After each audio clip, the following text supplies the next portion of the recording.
The night sky above Manhattan was a kaleidoscope of artificial lights and the faintest pinpricks of stars, barely visible through the haze of urban brilliance. Elliot Fane, a self-proclaimed professional nobody, sat on the rooftop of his dilapidated apartment building, nursing a lukewarm coffee and contemplating the existential dread of having accidentally liked his ex's vacation photo on social media. "Another thrilling Friday night," he muttered to himself, raising the chipped mug in a mock toast to the indifferent cosmos. That was when the sky cracked open. A jagged seam of light split the heavens, pouring out a cascade of colors that defied earthly description. Violet that shimmered like oil on water, gold that flickered like fireflies in a jar, and a deep blue so rich it felt like staring into infinity. Elliot blinked, certain he'd been poisoned by his neighbor's questionable attempt at homebrewed kombucha. Before he could decide whether to call 911 or just lie down and accept his fate, the light condensed into a shape. A figure emerged, stepping onto the rooftop as though descending an invisible staircase. She was tall, her form wrapped in a flowing garment that seemed to ripple with the same iridescent hues as the light. Her skin gleamed faintly, like moonlight on water, and her eyes, her eyes, were whirlpools of stars, galaxies spinning in their depths. Elliot stared, slack-jawed. Okay, so either I'm dreaming, or I just met the queen of all Instagram filters. The figure tilted her head, regarding him with a mixture of curiosity and mild amusement. "Elliot Fane," she said, her voice resonating like the hum of a tuning fork. "I am Zara of Syraxis." "Of course you are," Elliot replied, setting his coffee down carefully. "And I'm Elliot of Apartment 4B. What can I do for you, Ms. Space Goddess?" Zara blinked, her expression unreadable. "You are remarkably calm for a human encountering an extraterrestrial being for the first time." Elliot shrugged. "Lady, I live in New York. I've seen rats the size of small dogs and tourists who think Times Square is a cultural experience. You're downright normal compared to that." For a moment, there was silence. Then, to Elliot's surprise, Zara smiled, a fleeting, tentative expression as though she wasn't entirely sure how to execute it. "I have come to extend an invitation," she said, her tone formal but tinged with curiosity. "To my home planet, Syraxis. You have been selected for your unique qualities." Elliot raised an eyebrow.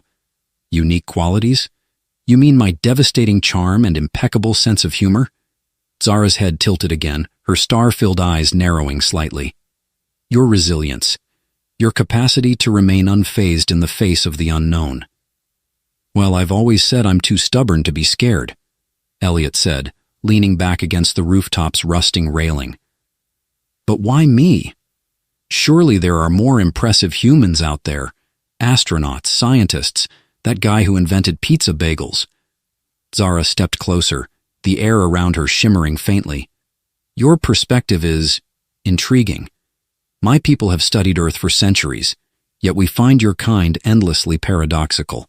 Fear governs your actions, yet you laugh in its face. I wish to understand this."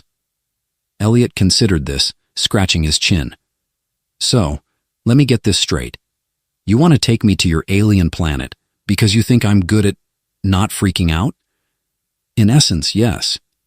"Well," Elliot said, standing and brushing imaginary dust off his jeans, "how could I say no to that? Besides, it's not like I have anything better to do. Just promise me there'll be snacks." Zara's expression remained inscrutable. "Snacks?" "Yeah, you know, chips, pretzels, maybe some alien equivalent of nachos. Intergalactic travel works up an appetite." Zara's lips twitched, almost imperceptibly. "I shall make arrangements." As she extended a hand toward him, the rooftop dissolved into a swirl of light. Elliot felt a sensation like stepping onto an escalator that was moving far too quickly, his stomach lurching as the world twisted around him. "By the way," he called out as they were enveloped in the kaleidoscope of colors, "if this is a prank, it's a really elaborate one." Zara's voice echoed in his mind. calm and steady. "You have my word, Elliot Fane. This is no prank." And with that, Earth disappeared, leaving behind only a half-empty mug of coffee and the faintest trace of laughter in the air. Elliot's first coherent thought as the kaleidoscope of light faded was that he might have made a terrible mistake. His second thought was that space travel, despite its glamour in movies, felt suspiciously like being trapped in a spin cycle.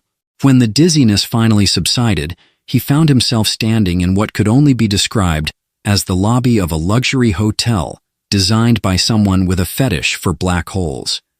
The walls pulsed faintly, a deep indigo that shimmered like oil on water, and the floor beneath his feet was a translucent material that seemed to hover over a swirling void. "Welcome aboard the Lumina Vector," Zara said, her voice calm as ever. Elliot blinked. "This is your spaceship? It looks like the inside of a lava lamp." Zara regarded him with a faintly puzzled expression. Lava lamp?" "Yeah, those retro things with the blobs that float around inside. Very groovy." He made a vague hand gesture that he thought conveyed groovy, but probably just looked like he was swatting at a fly. Zara's head tilted slightly, her expression unreadable. "I assure you, the Lumina Vector is one of the most advanced vessels in the galaxy." "Oh, no doubt," Elliot said, raising his hands in mock surrender.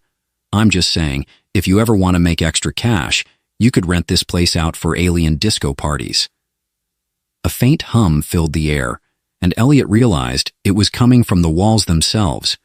The ship, it seemed, was alive, or at least semi-conscious. "The Lumina Vector is equipped with a neural lattice," Zara explained, noticing his curious glance. "It responds to the emotions of those aboard." Elliot grinned. "So if I start panicking, this place might turn into a haunted house?" Zara's lips twitched in what might have been the beginnings of a smile. "In theory, yes. But I suspect you are unlikely to panic." As if to test her theory, the ship gave a gentle lurch, and a massive viewport unfurled before them, revealing the vast expanse of space. Elliot's breath caught in his throat. Stars glittered like shards of diamond on a velvet backdrop, and nebulas bloomed in vibrant swirls of color. A nearby planet, ringed with ice that sparkled like crystal, rotated slowly in the distance. It was the kind of view that made Earth's best sunsets look like amateur hour. "Wow," Elliot murmured, his usual sarcasm momentarily silenced. Zara watched him closely. "Does this not frighten you?" Elliot shook his head, his eyes still fixed on the stars. "Frighten me? This is incredible. It's like staring into the universe's Pinterest board." Zara frowned slightly. "Pinterest? Never mind," Elliot said quickly. "Point is, it's beautiful. Who could be scared of this?" Zara didn't respond immediately. Instead, she gestured for him to follow her down a corridor that seemed to ripple and shift with each step, as though the ship were adjusting itself to their presence. "Where are we going?" Elliot asked. "To the observation deck," Zara replied. "There is much for you to see." The observation deck turned out to be a vast chamber with a domed ceiling that projected a 360-degree view of the surrounding space. Elliot wandered to the center of the room, his footsteps echoing faintly. "So," he said, turning to Zara, "how does this work? Do you just point the ship and say, 'Take me to the nearest space taco truck'?" Zara blinked. "I am unfamiliar with this taco truck, but the ship navigates via a warp lattice. It bends space-time to create a direct path to our destination." Elliot nodded sagely. "Ah, yes, of course. Space-time bending. Totally normal. I do it all the time when I'm trying to parallel park." Zara's lips twitched again, and Elliot felt a small surge of pride. He wasn't entirely sure what was going on, but at least he was entertaining. As the ship glided through the void, Elliot began to notice other vessels zipping past. Sleek, angular ships that looked like metallic birds, bulbous crafts with glowing engines, and even a massive freighter that resembled a floating city. "Are those other aliens?" he asked, pointing. "Indeed," Zara said. "This sector of the galaxy is a hub of interstellar commerce." Elliot squinted at the freighter. Is that a billboard? What does it say? Zara followed his gaze. It is an advertisement for a popular Syraxian beverage. The translation would be, "Consume the nectar of euphoria." Elliot snorted. Sounds like an energy drink. Let me guess. Side effects include glowing in the dark and spontaneous levitation? Zara's gaze softened slightly, though her tone remained neutral. You continue to make light of what most humans would find overwhelming. Elliot shrugged. It's my thing. Keeps me sane. Besides, if I start taking all this too seriously, I might accidentally implode or something. Zara regarded him thoughtfully. Perhaps that is why you were chosen. Elliot opened his mouth to respond, but the ship's hum suddenly shifted, becoming deeper and more resonant. The stars outside the viewport seemed to stretch and blur, and Elliot felt a strange tugging sensation in his chest. What's happening? He asked, gripping the edge of a console for support. We are entering warp, Zara said calmly. Brace yourself. Elliot barely had time to process her words before the universe folded in on itself. The stars outside twisted into streaks of light, and the ship surged forward with a sensation that was equal parts exhilarating and nauseating. When the motion finally stopped, Elliot let out a breath he hadn't realized he'd been holding. Well, he said, forcing a grin, that was fun. Can we do it again? Or maybe next time we just take a space Uber? Zara turned to him, her star-filled eyes glinting with something that might have been amusement. You are unlike any human I have encountered. Elliot smirked. I'll take that as a compliment. And as the ship drifted toward its next destination, he couldn't help but feel a flicker of excitement. Whatever lay ahead, he was ready. Or at least he hoped he was. Elliot Fane's first glimpse of Syraxis was nothing short of breathtaking. The planet filled the viewport, a shimmering jewel of bioluminescent greens, crystalline blues, and deep radiant purples. Orbiting rings of fragmented ice glittered like a cosmic chandelier, while massive spires of light shot out from the surface, creating a visual symphony against the inky backdrop of space. Okay, Elliot said, leaning closer to the viewport. I'll admit it, this is way cooler than Earth. You guys win. Zara stood beside him, her expression as calm and inscrutable as ever. Syraxis is home to unparalleled natural and technological wonders. Few outside our species have had the privilege of seeing it. Well, thanks for the invite, Elliot replied. I just hope you don't charge for parking. Zara's head tilted slightly, her nebula-like eyes narrowing. Parking? Never mind, Elliot said quickly, waving a hand.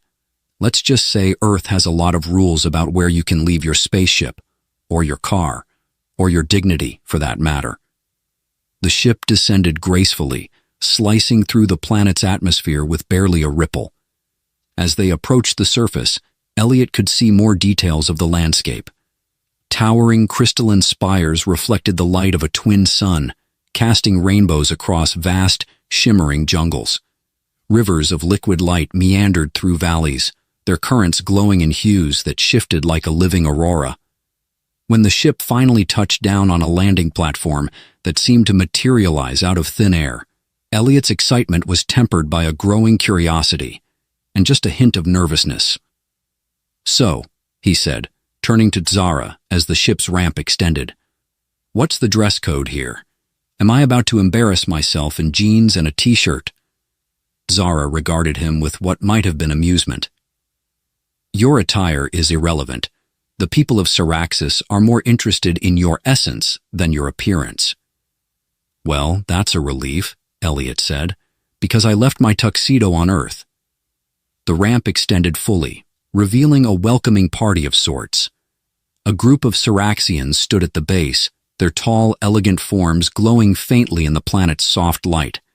Each had the same opalescent skin as Zara, but their features varied in subtle yet striking ways.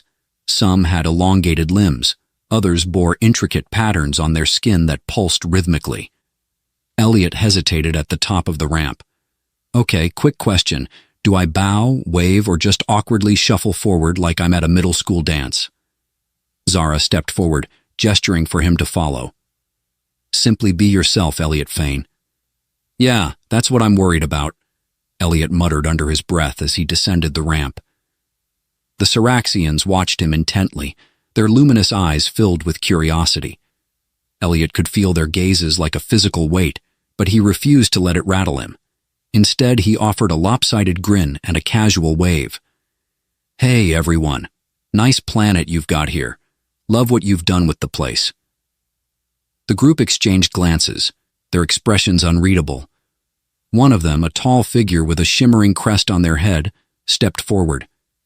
This is the human? The figure said, their voice resonating like a deep bell. Yep, that's me, Elliot replied. Elliot Fane, Earth's ambassador of bad jokes and mediocre coffee. The Syraxian tilted their head, clearly puzzled. Zara stepped in, her tone calm. He is unique among his kind. His resilience and humor are his defining traits. Humor?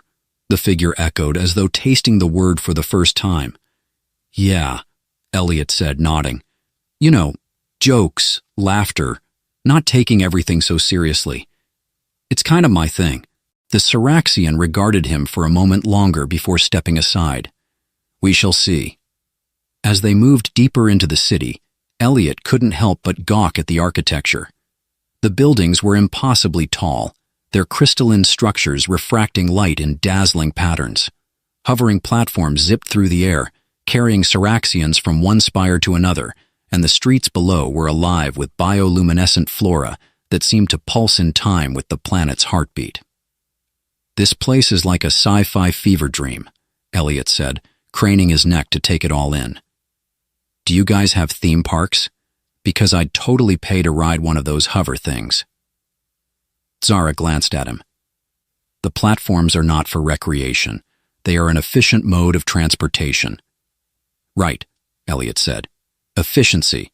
Fun's overrated anyway. They arrived at a grand hall that seemed to be made entirely of liquid light, its walls shifting and flowing like a living organism. Inside, a council of elders awaited them, their forms more elaborate and imposing than any Syraxian Elliot had seen so far. Human, one of them intoned, their voice a low, resonant hum. You are unafraid. Elliot shrugged. What can I say? I'm just built different. The elders exchanged glances, their expressions inscrutable. You will be tested, one of them said. To understand your nature is to understand your worth. Tested? Elliot asked, raising an eyebrow. Is this like a pop quiz, or are we talking full-on obstacle course? Zara stepped forward, her tone reassuring. The tests are not physical. They are designed to explore your essence, your humanity. Well, Elliot said, clapping his hands together, as long as it doesn't involve math, I'm game. The elders' glowing eyes flickered, and Elliot couldn't tell if they were amused or annoyed. Either way, he felt a spark of excitement. Whatever these tests were, he was ready, or at least, he hoped he was. Elliot stood in the center of a circular chamber, the walls of which glimmered like molten silver. The air felt charged, humming faintly as if the room itself were alive. Above him, intricate patterns of light swirled in mesmerizing loops, forming constellations he didn't recognize. Okay, he muttered, shifting on his feet. Not to be that guy, but this feels suspiciously like the setup for an alien reality show. If I see cameras, I'm out. Zara, standing at the edge of the room, raised an elegant hand. This is no spectacle, Elliot Fane. The chamber will assess you in ways beyond your comprehension. Elliot sighed. Ah, great. My favorite kind of test. The kind I don't understand. Do I at least get a cheat sheet? Zara's lips twitched, almost imperceptibly. Your humor remains persistent. Gotta play to my strengths, Elliot replied, flashing a grin. As he spoke, the chamber began to shift. The walls rippled, and the floor beneath him seemed to dissolve into a pool of light. Elliot yelped as he found himself floating, weightless, in a void that stretched infinitely in all directions. Okay, this is new, he said, flailing slightly. Is this part of the test, or did your spaceship forget to pay its gravity bill? A voice echoed around him. Not Zara's, but something deeper, more resonant. It was as though the chamber itself had decided to speak. Elliot Fane, you are here to face the truths of your existence. Do you accept this challenge? Elliot hesitated, then shrugged. Sure, why not? I've already come this far, plus I'm curious to see how weird this gets. The void responded with a pulse of light, and suddenly, Elliot was no longer floating. He stood in a familiar place, a coffee shop in Manhattan, complete with mismatched furniture and the faint smell of burnt espresso. What the... Elliot trailed off, looking around. Is this some kind of hologram? Because if it is, your attention to detail is impressive. I can practically hear the barista judging my life choices. At that moment, a figure emerged from behind the counter. It was Elliot, or rather, a version of him, one that looked sharper, more confident, and inexplicably dressed in a tailored suit. Well, this is awkward, Elliot said, eyeing his doppelganger. I didn't realize the test involved meeting my evil twin. The other Elliot smirked. Evil? Hardly. I'm the version of you that could have been, the one who didn't settle for mediocrity. Settle? Elliot repeated, crossing his arms. Listen, buddy, I'm doing just fine. Thank you very much. Are you? The doppelganger asked, leaning against the counter. You're content to drift through life, hiding behind jokes and sarcasm, never truly challenging yourself. You're afraid of failure, so you avoid trying. Elliot opened his mouth to retort, but found himself at a loss for words. He hated how smug this other version of him looked, mostly because it hit a little too close to home. Okay, first of all, Elliot said finally, I'm not afraid of failure, I just prefer to keep my expectations realistic. Second, what's wrong with using humor to cope? Life's hard enough without taking everything so seriously. The doppelganger raised an eyebrow. And yet here you are, chosen by an alien race for your supposed fearlessness. Do you even believe you deserve to be here? Elliot hesitated, the question hanging in the air like a weight. Before he could answer, the scene dissolved, and he was back in the void. You have faced the shadow of self-doubt, the chamber's voice intoned, but your journey is not complete. Great, Elliot muttered, because one existential crisis wasn't enough. The void shifted again, and this time, Elliot found himself standing on the rooftop of his apartment building. The city stretched out before him, bathed in the golden hues of sunset. At first, he thought he was alone, but then he noticed another figure standing at the edge of the roof, a young woman with a familiar face. Anna? Elliot said, his voice barely above a whisper. The woman turned, her features soft and kind, but tinged with sadness. Hello, Elliot. Elliot's chest tightened. Anna had been his best friend, his partner in crime during his college years. They'd lost touch after graduation, and he'd always regretted not trying harder to keep their friendship alive. This isn't real, Elliot said, shaking his head. You're not really here. No, Anna agreed, but that doesn't mean this isn't important. Elliot frowned. Okay, cryptic not Anna. What's the lesson here? That I should have called you more, sent a few texts? Believe me, I already feel bad enough about that. Anna stepped closer, her gaze piercing. It's not about guilt, Elliot. It's about connection. You push people away because you're afraid they'll see the parts of you that aren't perfect, but the truth is, those imperfections are what make you human. Elliot swallowed hard, the words hitting him like a punch to the gut. I'm not pushing people away. I'm just, I don't know, trying to protect myself. And how's that working out for you? Anna asked gently. Before he could answer, the rooftop dissolved, and Elliot was back in the void once more. You have faced the truth of your isolation, the chamber said. Now you must choose what to do with it. Elliot took a deep breath, his mind racing. The tests weren't about bravery in the traditional sense. They were about facing himself, his fears, his flaws, and his regrets.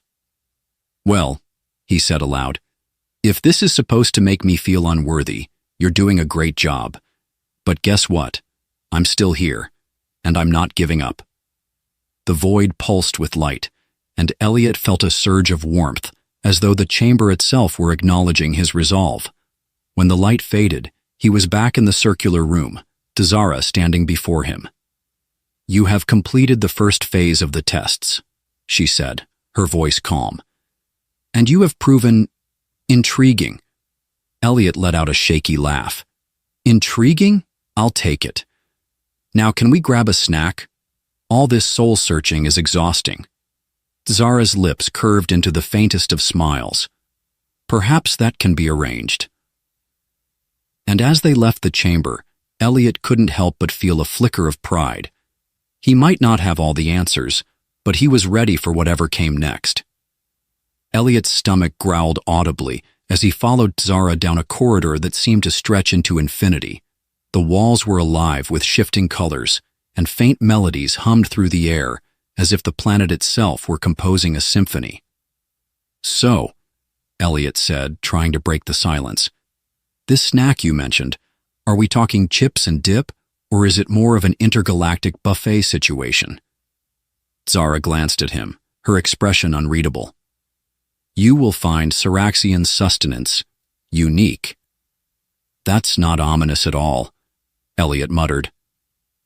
The corridor opened into a grand hall filled with towering crystalline pillars that sparkled like captured starlight.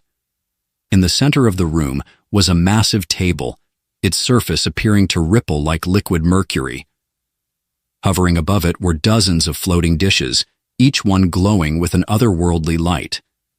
Elliot stopped in his tracks, blinking. "Wow, you guys really know how to set a mood. This looks like a cross between a 5-star restaurant and a science experiment." Zara gestured for him to sit at one of the hovering chairs that surrounded the table. As Elliot approached, the chair adjusted itself to his height and shape, molding to his body with an almost unsettling precision. "Okay," he said, settling in. "This chair is either the most comfortable thing I've ever sat on, or it's trying to eat me. Jury's still out." Zara ignored his comment and took her own seat. The other Syraxians in the room, elders, diplomats, and a few figures who looked like scientists, watched him intently. Their luminous eyes seemed to pierce through him, but Elliot refused to let their scrutiny get to him. One of the elders raised a slender hand, and the floating dishes began to descend, arranging themselves neatly on the table. Each dish contained something different: shimmering orbs that pulsed like tiny stars, translucent cubes that refracted light into rainbows, and swirling liquids that seemed to defy gravity. Elliot leaned forward, eyeing the spread. "So, do I just dig in? Or is there some kind of ritual? Do I need a fork? A translator? A hazmat suit?" Zara reached for one of the shimmering orbs and held it delicately between her fingers. "The food here is designed to nourish both the body and the mind. Each item will reveal a part of Syraxis to you, its history, its essence." "Great," Elliot said. "Dinner and a show. Let's do this." He reached for one of the orbs, hesitating for a moment before popping it into his mouth. The texture was unlike anything he'd ever experienced, smooth and cool, yet somehow effervescent. As he swallowed, a burst of light filled his vision, and suddenly he was no longer in the dining hall. Instead, he stood in a vast, open plain under a sky filled with 3 suns. Towering creatures with crystalline hides roamed the landscape, their movements slow and deliberate. Elliot could feel the weight of the planet's history pressing down on him, as if he were witnessing the birth of Syraxis itself. "Whoa," he said aloud. "This is intense." The vision faded, and Elliot found himself back at the table, blinking rapidly. Zara watched him closely. "What did you see?" Big crystal animals and a sky with 3 suns, Elliot said. "Is that normal, or did I just eat the alien equivalent of a psychedelic mushroom?" The Syraxians exchanged glances, their expressions inscrutable. "It is normal," Zara said finally. "The food allows you to experience the essence of our world. Each dish will reveal a different aspect." "Well, in that case," Elliot said, reaching for a translucent cube, "let's see what else this planet's got." The moment he bit into the cube, his surroundings shifted again. This time, he was in a massive underground cavern filled with glowing fungi.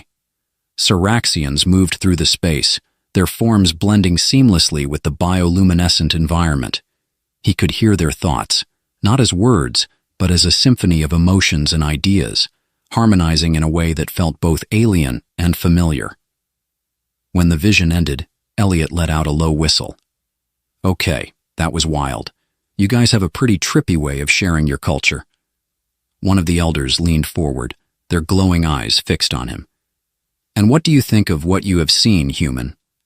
Elliot considered the question, tapping his fingers on the edge of the table. Honestly, it's incredible.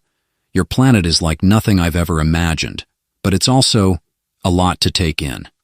I mean, on Earth, the most exciting thing we have is a decent sunset. You guys have living light shows and telepathic mushrooms. The elder's expression didn't change, but Elliot thought he saw a flicker of amusement in their eyes. As the meal continued, Elliot sampled more of the dishes, each one transporting him to a different part of Scaraxis. He witnessed massive storms that danced across the planet's surface like sentient beings, ancient ruins that pulsed with forgotten energy, and a network of underground rivers that glowed with a soft, golden light. Between bites, he couldn't resist cracking jokes. So, do you guys have a recipe book for this stuff? Because I'd love to impress my friends back home with glowing orbs of existential enlightenment. Zara's lips twitched again, that almost smile he was starting to recognize. The food of Cyraxis cannot be replicated elsewhere. It is tied to the essence of our world. Figures, Elliot said, leaning back in his chair. Earth can't even get decent pizza delivery half the time. By the end of the meal, Elliot felt both exhilarated and exhausted. The visions had given him a glimpse into the depth and complexity of Cyraxis, but they'd also left him with more questions than answers. As the Cyraxians began to rise from the table, Zara turned to him. You have now seen parts of our world that few outsiders ever witness. Do you understand why we chose you? Elliot shrugged. Honestly? Not really? But I'm starting to think it's less about what I know and more about what I'm willing to find out. Zara inclined her head, a faint glow emanating from her opalescent skin. A perceptive answer, Elliot Fane. Your journey is far from over. Great, Elliot said, standing and stretching. Just promise me the next leg of this journey involves a nap. Or at least a cup of coffee. As they left the dining hall, Elliot couldn't help but feel a strange sense of connection, not just to Zara and the Cyraxians, but to the planet itself. Whatever lay ahead, he was ready to face it. Or at least, he hoped he was. Elliot trailed behind Zara as they entered a chamber vastly different from the others he'd seen on Cyraxis. The room was enormous, yet somehow claustrophobic, its walls a labyrinth of interlocking gears and cables that pulsed faintly with a bioluminescent glow. Overhead, a massive apparatus hung suspended, its arms extending like the limbs of a great mechanical octopus. Let me guess, Elliot said, craning his neck to take it all in. This is where you guys keep the cosmic coffee maker. Zara didn't respond, her focus fixed on the intricate machinery around them. She raised a hand, and the room responded. The gears began to turn, the cables writhed like serpents, and the suspended apparatus descended, its central eye glowing a deep hypnotic blue. Okay, Elliot muttered, taking a step back. That's definitely not a coffee maker. Zara turned to him, her expression unusually serious. This is the machine of memories. It is one of the most sacred artifacts of our civilization. Through it, we can access the collective consciousness of Scaraxis, every thought, every memory, every moment that has ever existed. Elliot raised an eyebrow. So, it's like an alien cloud server? Do I need a password, or is this a guest login situation? Zara's lips twitched, but her tone remained somber. This is no trivial matter, Elliot Fane. The machine will show you truths that may be difficult to bear. It will test your understanding of yourself and your place in the universe. Elliot sighed. You guys really love your tests, don't you? Can't we just play a nice game of intergalactic charades instead? Ignoring his quip, Zara gestured for him to step forward. As he approached the machine, he felt a strange pull, like gravity, but more intimate, as if the device were reaching out to him personally. "Stand here," Zara instructed, guiding him to a platform beneath the machine's central eye. Elliot hesitated, glancing up at the glowing apparatus. "So, what's the worst that could happen? Mild existential crisis? Sudden urge to start a blog?" "The machine will not harm you," Zara said, "but it may reveal truths you are not prepared to face." "Great," Elliot muttered, "because I've been handling those so well lately." As he stepped onto the platform, the machine came to life. The glowing eye expanded, enveloping him in a cocoon of light. He felt a strange sensation, like being submerged in warm water, but also like his thoughts were being gently unraveled. The first memory hit him like a wave. He was back on Earth, standing in his childhood bedroom. The walls were covered in posters of space shuttles and distant galaxies, and a younger version of himself sat cross-legged on the floor, flipping through a dog-eared book about astronomy. Elliot smiled wistfully. Man, I was such a nerd. The memory shifted, and he was older now, standing in a university lecture hall. He was giving a presentation on the Drake equation, his voice filled with passion as he argued that humanity's search for extraterrestrial life was more than just science, it was hope. "Wow," Elliot said, watching his younger self. "I actually sounded like I knew what I was talking about." The scene dissolved, replaced by a darker memory. He was sitting alone in his cramped apartment, a half-empty bottle of whiskey on the table beside him. The glow of his laptop screen illuminated his tired face as he stared at an unfinished email to Anna. Elliot winced. "Yeah, let's skip this one, thanks." But the machine didn't skip. It lingered, forcing him to confront the moment he'd let his friendship with Anna slip away. He remembered the excuses he'd made, the fear of vulnerability that had kept him from hitting send. "Okay," Elliot said aloud. "I get it. I'm not perfect. Can we move on now?" The light around him pulsed, and the memory faded. The next vision was different. Alien. He was standing on a battlefield surrounded by Siraxians. They were fighting an enemy he couldn't fully comprehend.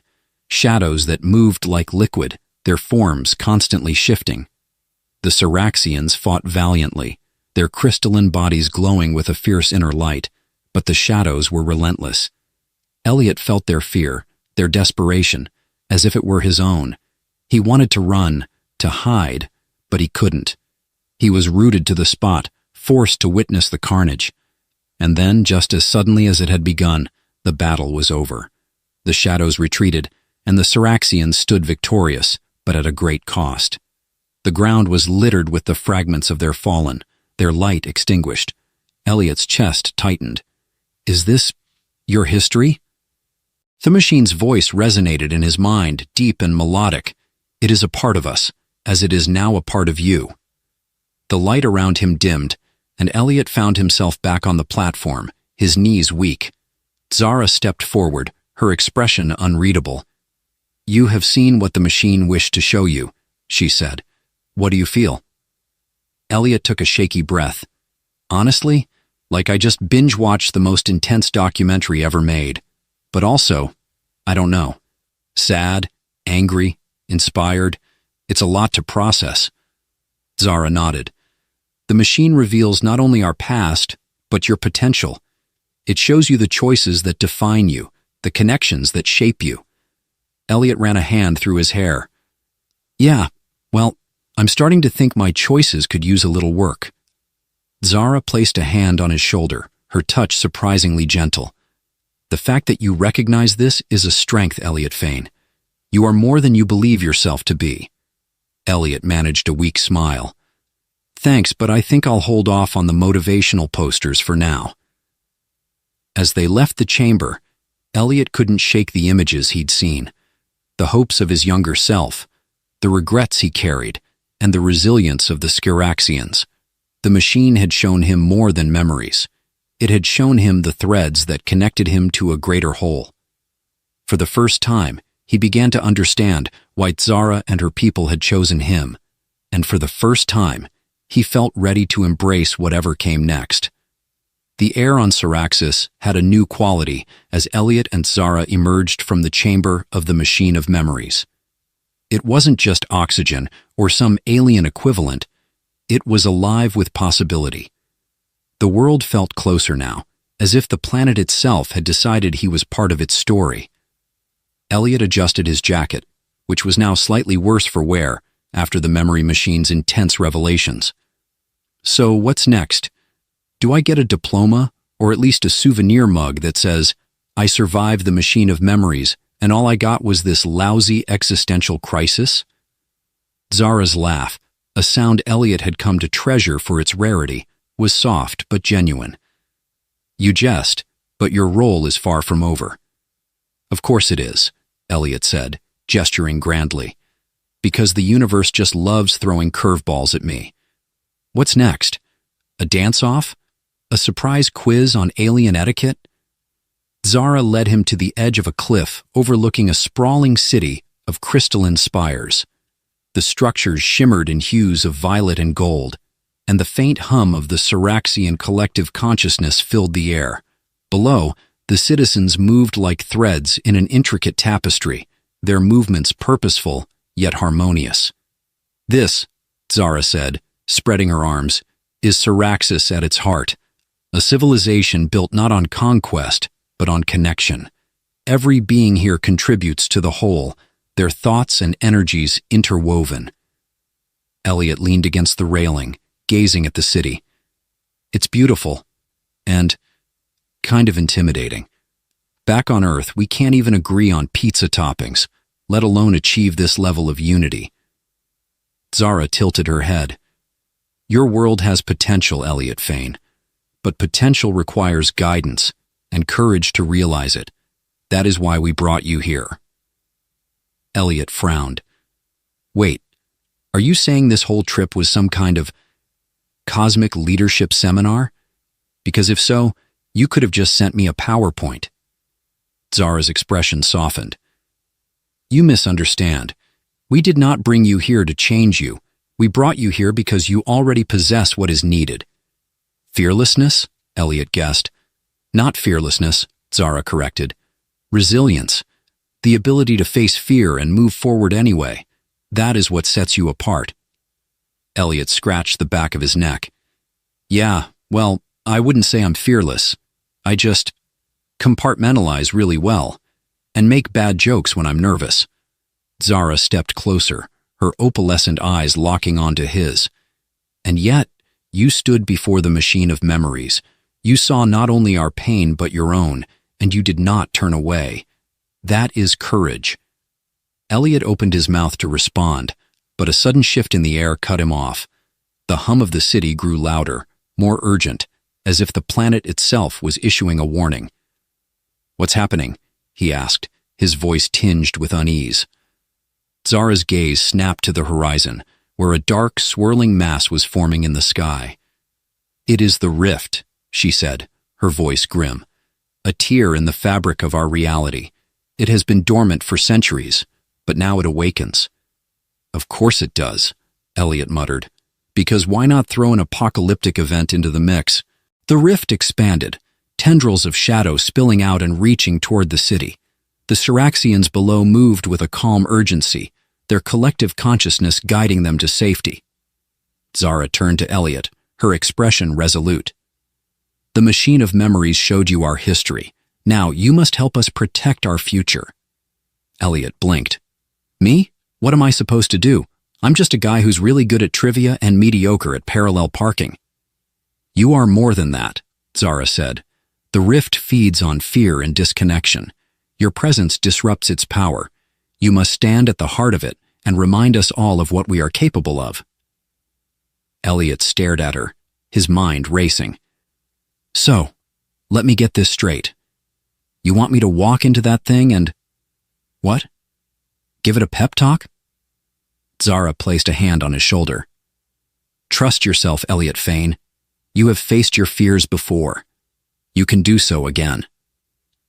Before he could argue, she guided him toward a platform that rose from the ground, carrying him toward the rift.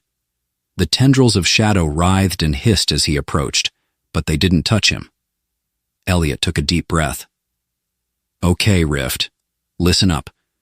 I don't know what your deal is, but you picked the wrong planet to mess with." The shadows seemed to hesitate, their movements faltering. "That's right," Elliot continued, his voice growing steadier. "These people? They're incredible. They've survived wars, storms, and existential crises. And me? I've survived bad takeout and worse life choices. So, if you think you can scare us, you've got another thing coming." The rift shuddered, its tendrils retracting. The light of the city below grew brighter, as if the Syraxians were lending him their strength. Elliot grinned. "Yeah, that's what I thought. Now, why don't you pack up your spooky tentacles and find another dimension to haunt?" With a final ear-splitting roar, the rift collapsed in on itself, leaving only a faint shimmer in the sky. The platform descended, and Elliot stepped off, his legs trembling. Zara was waiting for him, her expression unreadable. "Well," Elliot said, brushing imaginary dust off his jacket. "That was something." Zara inclined her head. "You have done more than we could have hoped. You have reminded us of our strength." Elliot smirked. "All in a day's work.